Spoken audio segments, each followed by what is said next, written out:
We are back, baby. Now, for real, the podcast is back. It has been long awaited, long overdue. I must admit, they tell you get the episodes ready to go so you're not just starting a podcast and ending it. I'm like, that for sure won't happen to me. Of course, that shit happened to me. But that's because I'm out here living, doing the things I'm about to tell you on the podcast. So for season 2, we're going in. I feel bad a little bit because I'm actually predominantly followed and listened to probably by women and moms, and I'm low key coming after the fathers, and not in a way that women should not be tuning in. This will probably, if not heal you in some capacity, this will give you, I don't want to say ammunition, but this will give you, strong foundation to how you're feeling so you can address some of these people in your life that potentially you need a little bit more from. Now, if you're a father doing the right thing, or you're a woman or a wife receiving the right thing from fellow fathers, this is still good. This is still good. You got to keep them in check. You know what I mean? If you're very fit, it doesn't mean you stop going to the gym. It means you stay in the gym. You feel me? We got to stay mentally fit. So you're going to come with me for season 2. And we're kind of going to be taking this chronologically almost. My son is about to be born. It's just the fact of the matter. Rachel's 2.5 centimeters dilated currently, and the baby will be coming in this next 2 weeks for sure of that. And I want to address some things. And for episode 1, season 2, you just found out you're about to become a parent. You're going to come on the journey with me. I'm going to take you through what it means to be a father, and really what I'm going to be challenging throughout this process is the opt-out mentality. It's something that I've become very passionate about, and it's something that I've noticed. I think it's like the foundation of all of our arguments, right? So like when I get into it on the internet, or when I have these strong opinions and I'm like, yo, as a father, like, why are you not in the trenches? Like, why do you think everything outside of breast, like you have an option to these things? And I'm motivating fathers to get in and swaddle. I'm the one that sleep coach Laguna. I'm trying to get you to sleep coach your baby. I'm doing all this stuff, but like foundationally, I'm not addressing the mentality, which I know what it is now. It's the opt-out mentality, and it's given to you as fathers long before you even meet your child. And that's why it's so deep rooted in you when I'm talking to you, or when your girl's talking to you, or whoever's trying to challenge you a little bit. This is preconceived. This is something that's been, dug into you. You don't even know. It's subconscious almost that you feel this way, and I'm going to bring it out of you. And so we're going to go through this next season together, and I'm going to talk to fathers, and I'm going to address fathers, and we're going to challenge the opt-out mentality. And that's season 2 of this, and this will be paired with my newsletter, and I think you should be a part of it. And yeah, that's the whole intro to season 2. Welcome. It's not getting any bigger or grander or better. I didn't get a better camera. I didn't get a better mic. The hat is still sideways. Y'all know what it is, okay? But let's talk. So let's start all the way at the roots of the opt-out mentality. I'm going to describe it to you first. And the opt-out mentality is kind of the mentality that you have an idea that these things are choices, right? So first you're given choice. And I don't want to challenge the fact that you do have a choice. You can or cannot be as involved as you want. Each side comes with its own consequence and repercussion. But I do want to tell you that making any other choice besides the one that I'm going to lay out for you is fucking lame. It's the lamest thing you could do. You can't look at me and tell me that you are successful, you're a good man, you have integrity, you're honest, you're loyal. You're not going to be able to use those adjectives about yourself and also tell me that you weren't the best father that you could be day in and day out. You weren't the most involved father that you could be day in and day out, because this is a commitment you have to make to yourself and to your child. And if you don't have this foundationally, I think you have no ground to stand on. You can be Jeff Bezos level wealthy, but you can be an absent father. And I'm not going to actually believe that you have integrity, loyalty, ambition. I, in the parameters of your work, I suppose, but I think foundationally you're weak, and you lack that very thing you say you have, integrity. I think you lack that if you're only talking about parameters outside of being a parent, because this is the most primal, rudimentary thing as a man that you can be is a good father, right? And so if you're skipping out on that, you're for sure cutting corners elsewhere. But let's talk about the opt-out mentality. This starts early, right? This starts when you find out that your girl's pregnant. Let me just bring it all the way down to the source, right? You don't even find out you're pregnant. Your girl finds out she's pregnant. Does that make sense? Like, it's all the way at the beginning, you're second. And you're going to continue to be second throughout the process of the pregnancy, even at birth. And I'm going to challenge you and suddenly tell you, you better be first for a lot of things, right? Because this is going to be how you're most fulfilling. This is how you're going to be most fulfilled. This is how you're going to get the best results. This bond that people crave that I have with my daughter, that's achievable through me putting in maximum effort, right? All things in this world have an equal and opposite reaction. And so the amount of effort that I put into Laguna is the amount of effort I'm going to get back, essentially, the amount of love that that cup is going to be filled with. And, there's kind of this long-standing point like, oh, daughters love their daddy. And I feel like we throw that out for fathers that are even not very involved. But do young women love their daddy? You know what I mean? As they grow up to be women, and they may love their daddy, do they need their daddy? You know what I mean? Have you been involved as a son, your son, right? He may crave your approval. He may crave a significant relationship with you, but that doesn't make you a good dad because your son or daughter craves you. Let me just be clear. Now, it can be true that my daughter craves my love and I am a good father. I'm just saying that her craving my love doesn't make me a good father. Does that make sense? You got to think about it. So your girl finds out she's pregnant.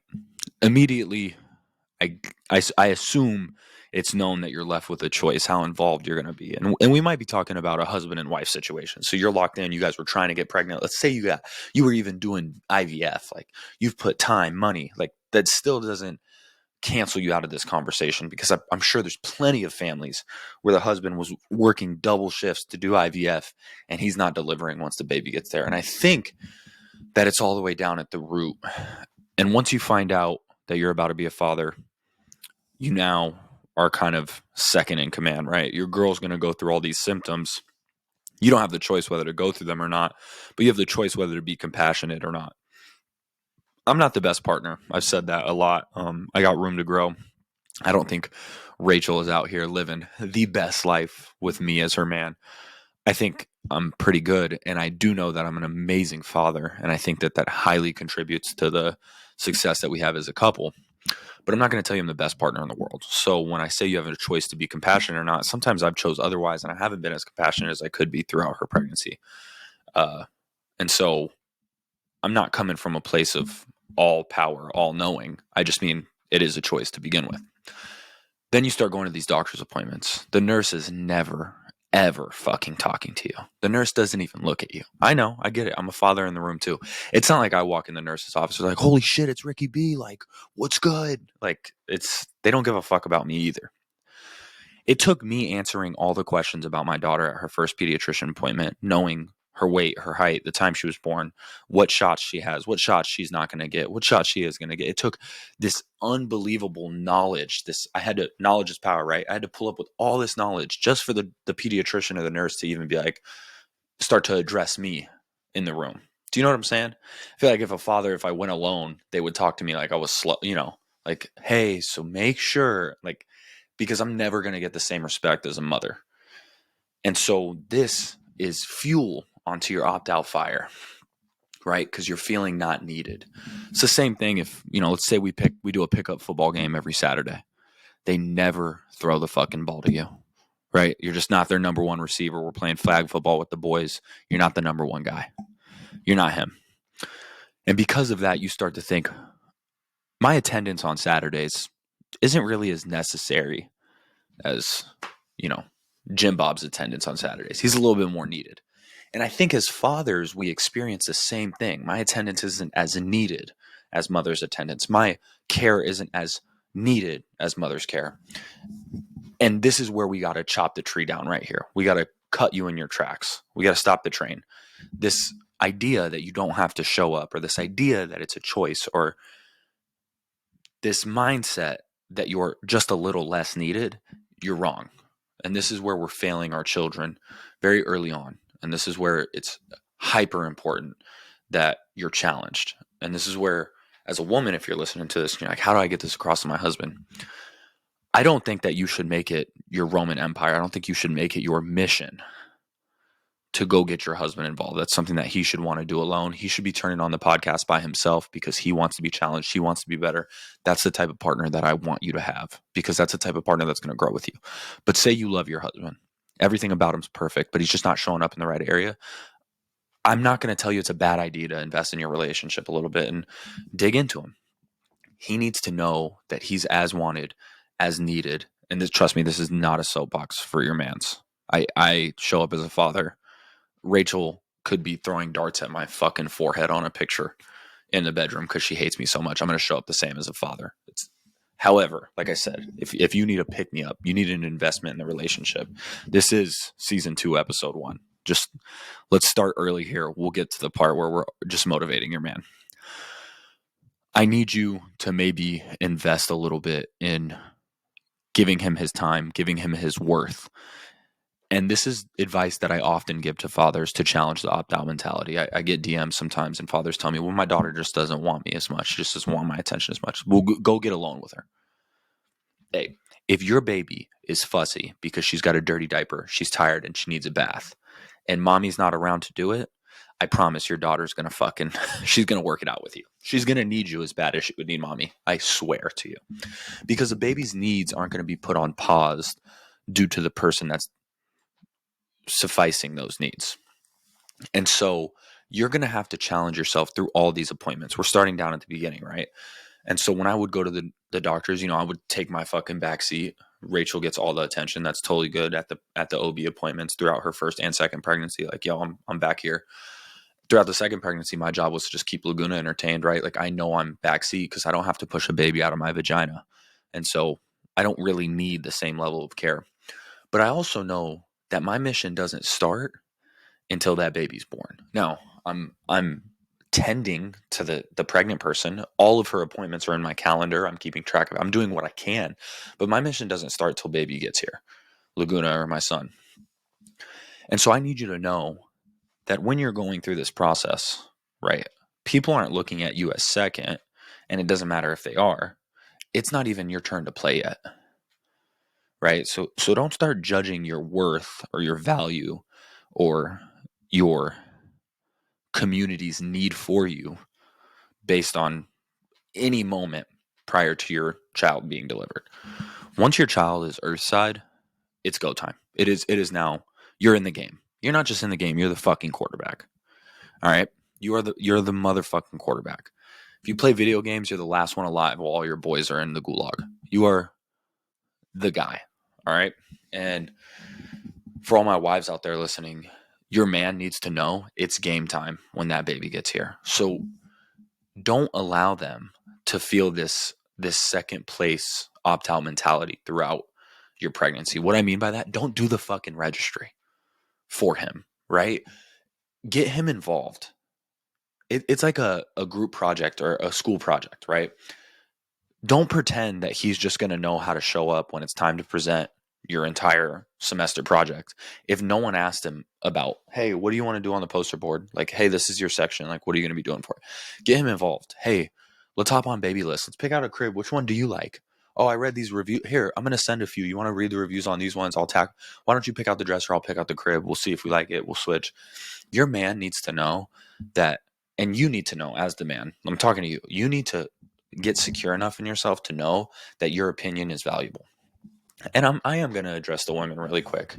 If you're shooting down your man constantly, like if he's like, yo, this fucking crib is sick. Like, I really want this one. I love the way it looks. The dark brown. I'm going to do I want to hang like a bear head in his nursery. Like, I get it. It's not all attractive to you. You don't love every idea coming out of your guy's mouth. And your nursery, that's your little princess dream.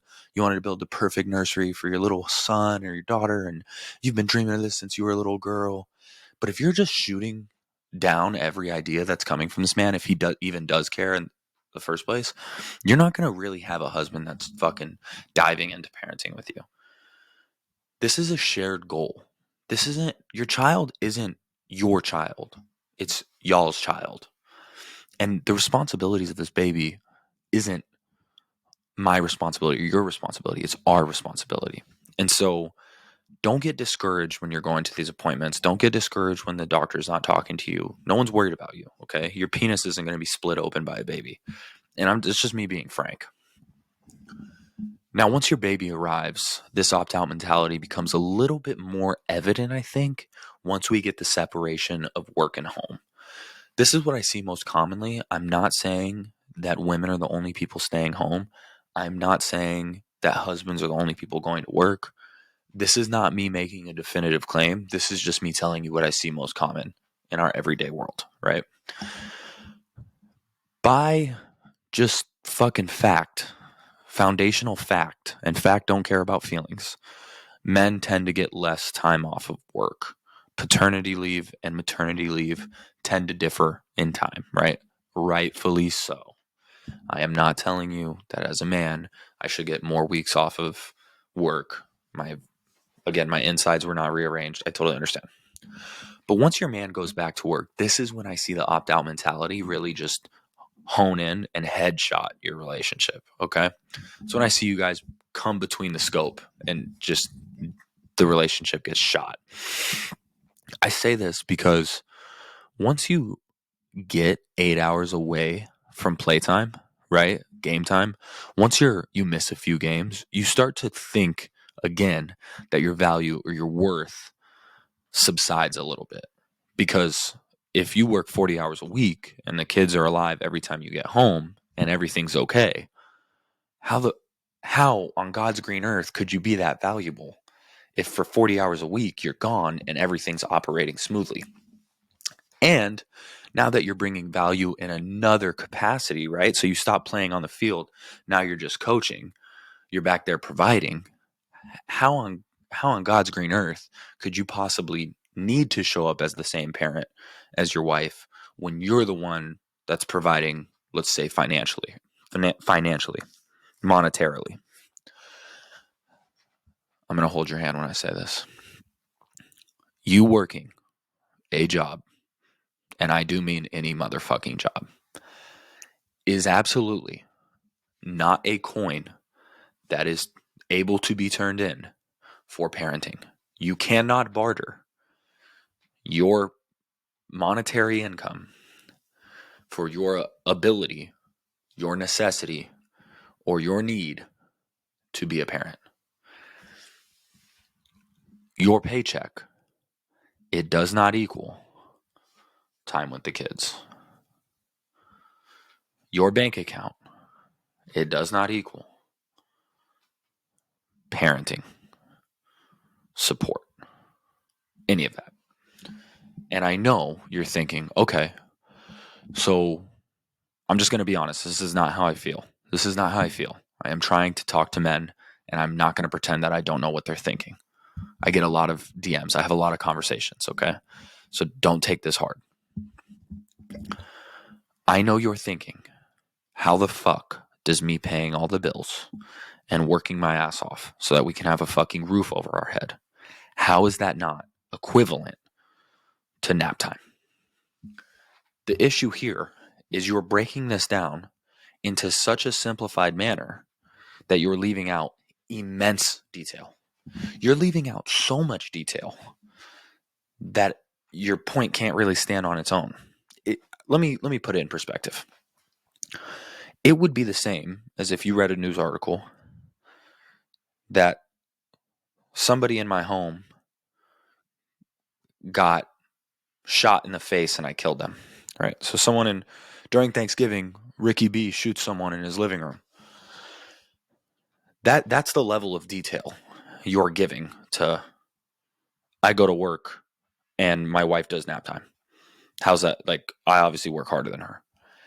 That's the level of detail. But what you're leaving out is during my Thanksgiving dinner, someone came in with a gun and tried to rob us, and I handled the problem. You know what I mean? That might be a little far-fetched. I have a dark personality. I have a very dark sense of humor. But you see what I'm saying? I killed a home intruder. That's the level of detail you just left out. you earning a paycheck, especially honestly, we're not getting paid a lot this day and age. So your measly fucking paycheck, like things are expensive. What's crazy is your value's gone down and a stay-at-home mom's value has gone up. Inflation has caused your job to be less valuable, and daycare costs and yada yada yada have caused your wife's value to go up exponentially. If anything, she's worth twice as much as you. But when you leave out all the detail, like being a stay-at-home parent is a full-time job, you absolutely cannot take your eyes off of the job. There is no choice to opt out. I use that very strongly because as a man at work or as a partner at work, if you're the woman going to work, your ability to opt out, almost nearly every company in the United States has a rule that anything immoral, uh, unjust, against code of conduct, you can opt out. Don't do it. Seek higher approval. Right? As a parent, if Laguna, my 15-month-old, fucking slaps my brand new baby in the face and gives him a black eye, I can't opt out of dealing with that situation. Like, oh my god, that looks really stressful. You know, look, when I was at work one day, Laguna fell off the bed. Rachel couldn't opt out of Laguna screaming her lung, right? The immense amount of stress. I feed Laguna every morning. She takes all her fucking food, throws it all over the floor. I don't get to opt out because, oh, that's not my job. I just do nap time. I just do nap time, guys. So I won't be cleaning up the fucking chia seeds on the floor that take me 6 hours to pick up. It's not an option. And at work, you have tons of option. And so when you bring in all the detail, your 40 hours of work a week, it probably doesn't even equal 40 hours of hard labor. And also, I'm still talking in a sense as if your 40 hours of work is comparable to a stay-at-home parent, when really we should not even be comparing the two. We should not even be comparing the two because your job as a parent is a constant responsibility. It's something that you definitely have no greater responsibility than to be there for your quite literal offspring. This is your DNA walking around. Your literal DNA. Just because you see it being taken care of, just because you see it be able to use the potty by itself, or oh, my son can put on his shirt, they don't need me as much. Yes, they do. This is your DNA. Every little move they make is you having another chance for your soul to walk through life. You have an opportunity to fix the shit that was wrong with you and give a better life to somebody. And there's nothing more powerful than that. And so I really want to come down to your level and tell you that it's never been a choice whether you should be a parent or not. And I guess if you make the choice not to be a parent or you choose to opt out, child support should be, I guess, what you have to do. And child support exists because legislatively, I guess we recognize that if you're not going to be there emotionally, you simply have to be there financially because it is a responsibility sometimes until the child is 21 if they go to college and stuff. And so that's a fucking weak ass excuse for what you should be doing for your child. But let's assume you opted in, yet you opted out, right? So you got through all these appointments, game times here, and you just realize like I'm not really needed that much. Like my girl's kind of got it. She's got the breastfeeding down, or maybe she doesn't, and you don't know how to help. That's even more common. They don't have breastfeeding down. You're like, well, what the fuck am I supposed to do? Do some motherfucking research. All right. I figured out that nipple shields were the key for Laguna and Rachel. So got my ass to the store and got some motherfucking nipple shields. I was there twisting Laguna's mouth, trying to get it locked in. You have so much value to bring to your child and your baby's mother. And to make the excuse that you don't have to give that value or you don't have to give that effort due to the fact that you're not the one that birthed the child, or you're the one that has a greater responsibility in your head. You have a greater responsibility, quotations, I'm air quoting that, to financially provide for them too. It's a piss poor excuse.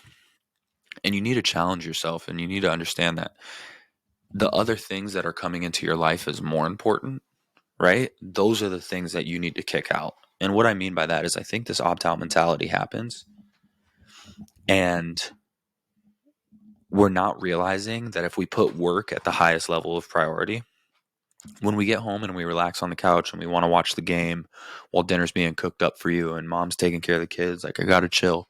you've now just prioritized the football game and chilling above your children, right? Because on the list of priorities, we have to admit that your child are one of the priorities. Again, let's take it back to like legislative law.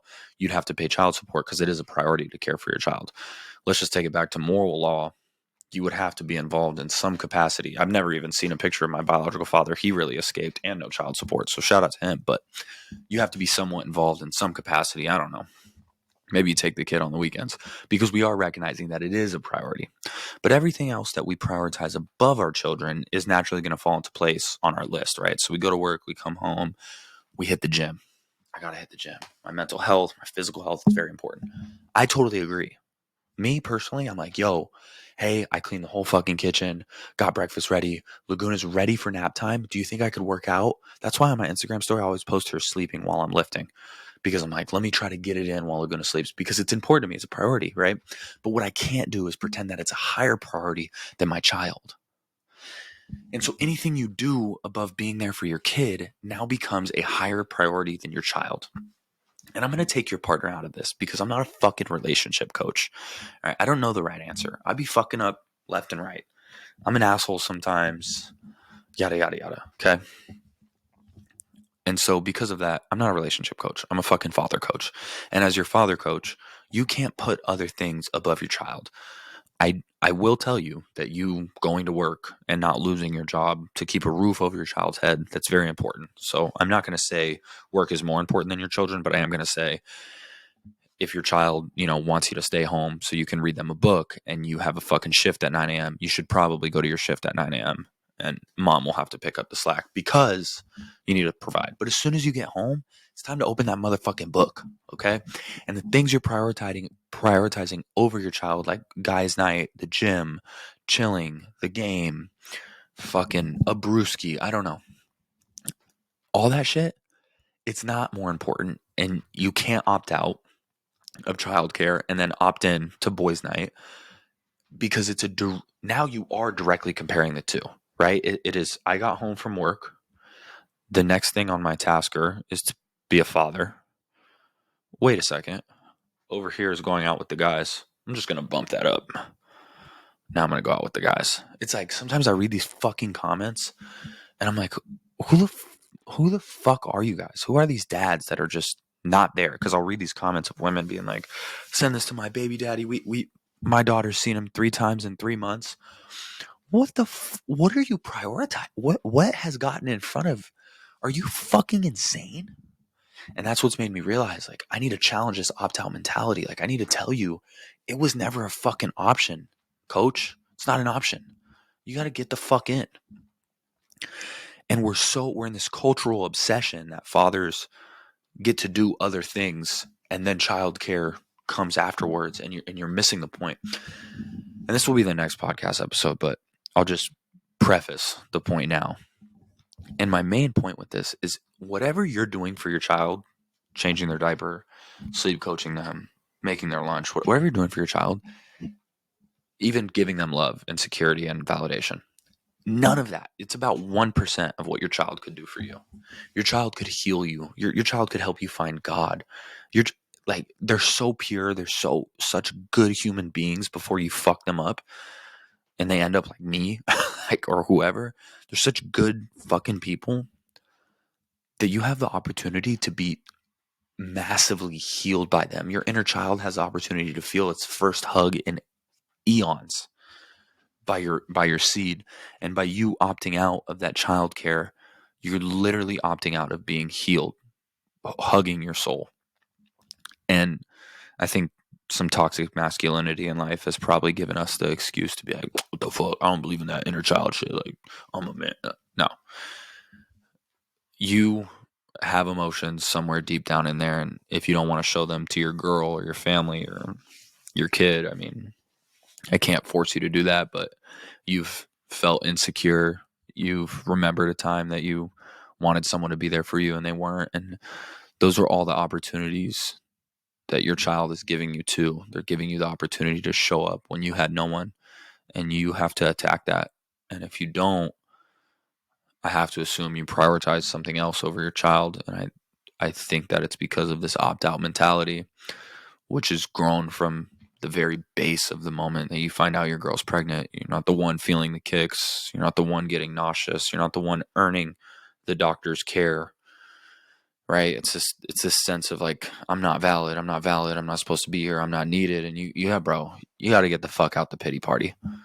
You're sitting deep with a cone hat on at your pity party. You look like a fucking clown, bro, at your pity party. You got to leave it.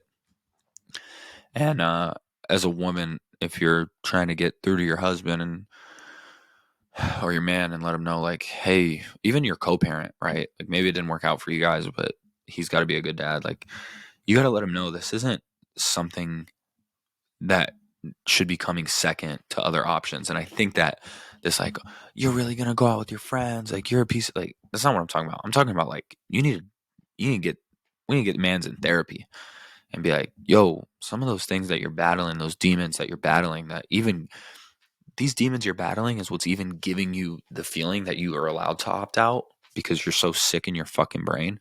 Like, that shit could be healed by being there for your child. And even on the hard nights, bro, like, the hardest things that I've ever had to do with Laguna have felt the best when I achieved them. Like, sleep coaching Laguna was not fun.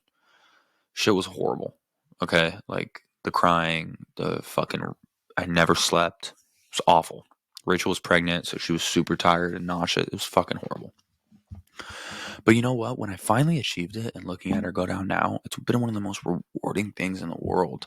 Remember, everything on this earth is equal and opposite reactions. And so, like I said, if you're practicing really hard, showing up every Saturday for your fucking pickup football game, and they're never throwing you the ball, imagine when you're their number one target, right? That's the level of validation you get to feel if you want to go get involved with your child. And this was kind of a broad overview. I probably just attacked lame ass fathers and deadbeats, but I think that's my purpose on this earth. No, but for real, I wanted to just kind of like fucking overview the entire idea of this opt-out bullshit.